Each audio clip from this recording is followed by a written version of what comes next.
रास के संदर्भ में परीक्षित को भी शंका हो गया था।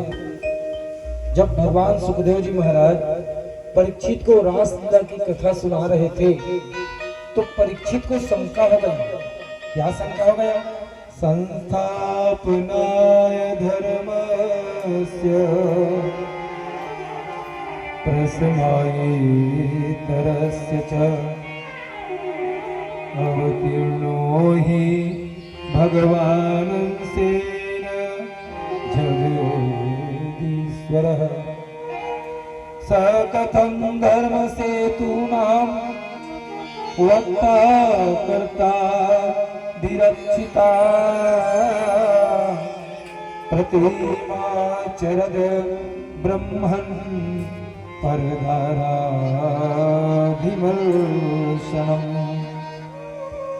आप्तकामो यदोपतिः कृतवान् वै जुगोप्सितम् किमभिप्रायेतं नः संशयं छिन्धि सुव्रत।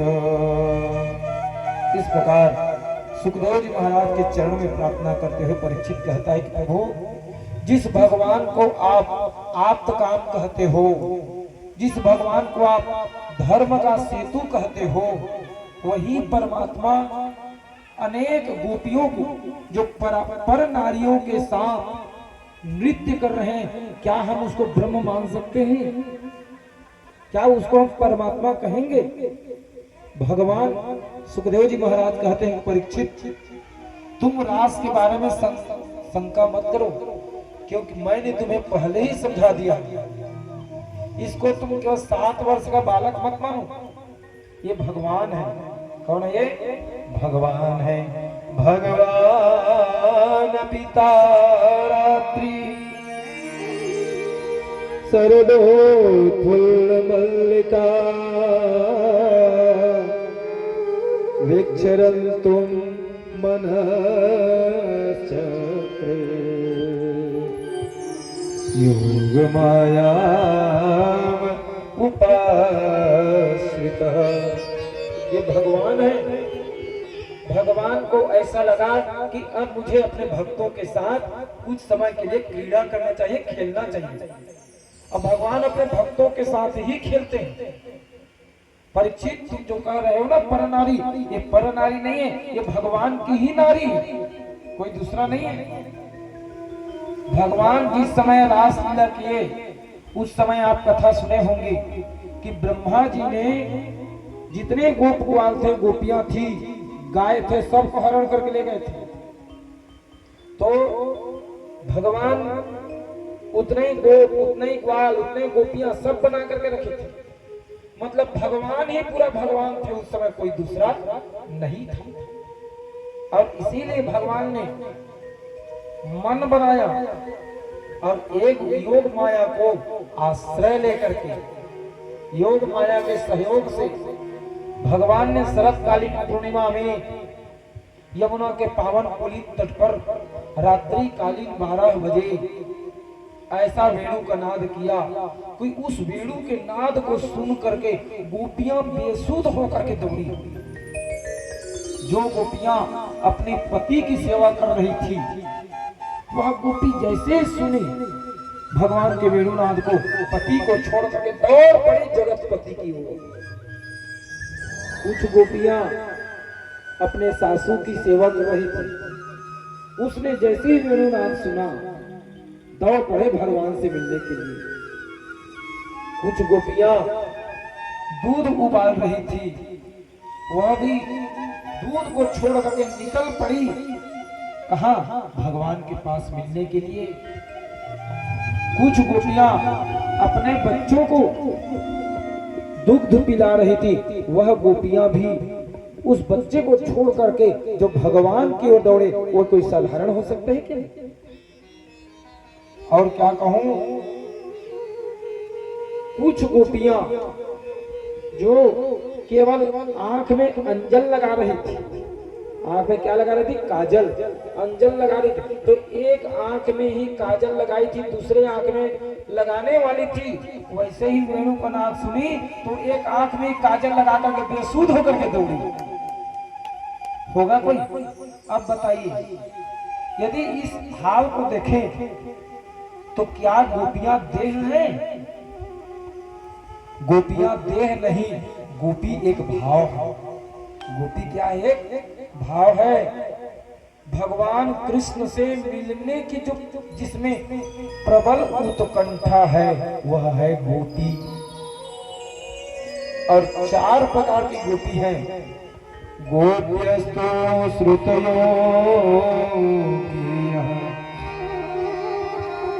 ऋषि जादेव कन्यका गोप कन्यास राजेंद्र नमानुष कथंचना। 4 प्रकार की गोपियां हैं। पहला है श्रुति रूपा गोपी। श्रुति माने वेद की ऋचा। वेद के ऋचाओं ने भगवान से कहा कि हे प्रभु, हम ऋचाओं का पाठ कर करके भगवान अपने भक्त अपने भगवान को पा जाते हैं, लेकिन हम आपके बिना हैं, हमें आप तो मिलोगे। तो भगवान ने वेद के ऋचाओं को कहा, क्या कहा कि हे वेद के ऋचाओं, तुम वृंदावन में जाना और गोपी बन करके मेरी प्रतीक्षा करना। शरतकालीन की पूर्णिमा की रात्रि में मैं तुम्हें मिलूंगा। बुलानंद कंद भगवान। उसके बाद ऋषि रूपा गोपी, जो ऋषि मुनि भगवान को पाने के लिए अनेक जन्मों से प्रयासरत हैं, उस ऋषियों ने कहा कि प्रभु हमें यहाँ का दर्शन कैसे होगा, आप तो बताइए। तो जो ऋषि मुनि अनेक जन्मों से भगवान को पाने के लिए तपस्या कर रहे थे, साधना कर रहे थे, उनको भगवान ने कहा कि हे ऋषियों, तुम वृंदावन में जाओ और गोपी बन करके मेरी प्रतीक्षा करना, मैं आपको वहां मिलूंगा। इस प्रकार देव कन्या रूपी गोपी, जो देवताओं की कन्या है, उन्होंने भी भगवान को पाने का प्रयास किया और भगवान से प्रार्थना किया कि प्रभु आप हमें कब मिलोगे। तो भगवान ने उन देवियों को कहा था कि देवियों, तुम वृंदावन में जाओ और वहां गोपी बन करके मेरी प्रतीक्षा करना, मैं तुम्हें वहीं मिलूंगा। और गोप कन्याओं की जो कन्या है, उन्होंने भी भगवान से मिलने के लिए प्रतीक्षा किया था। तो भगवान ने उनको भी कहा था, हे गोपियों, तुम मेरी प्रतीक्षा करना, मेरी वाणी को तुम लोग सुन लेना। मैं जब वेणुनाद करूंगा, देखिए भगवान का वेणुनाद क्या है, ये ब्रह्म का स्वरूप, ब्रह्म स्वर है, ब्रह्मनाद जिसे कहते हैं। जो ब्रह्मनाद है, ब्रह्म के स्वर को जिन्होंने सुन लिया, वो है गोपी। तभी तो कहा ना, निसम्य गीतम तदनंग वर्धनम जय स्त्रियः कृष्ण गृहीत मानसा। तब भगवान सुखदेव जी कहते हैं कि परीक्षित, जिसे तुम साधारण कन्या मान रहे हो, वो साधारण कन्या नहीं है, और जिसे तुम साधारण बालक मान रहे हो ना, वो साधारण बालक नहीं है, वो साक्षात परिपूर्णतम परात्पर परमात्मा भगवान है। ऐश्वर्यस्य समग्रस्य धर्मस्य यशसः स्त्रियः ज्ञान वैराग्योश्चैव शरणं भगयति। सुखदेव जी महाराज कहते हैं कि परीक्षित, जिसमें समग्र धर्म हो, जिसमें समग्र यश हो, जिसमें समग्र श्री हो, जिसमें समग्र ज्ञान हो, समग्र वैराग्य हो, वो भगवान है। इसे क्या कहते हैं? भगवान कहते हैं। तब परीक्षित का शंका दूर हुआ कि धन्य है प्रभु, आप जैसे जगत गुरु को पा करके मैं कृतार्थ हो गया। मैं भगवान की लीला को देख करके शंका कर रहा था प्रभु, आज आपने, आप जगत गुरु हो, आपने मेरे शंका का निर्मूलीकरण कर दिया।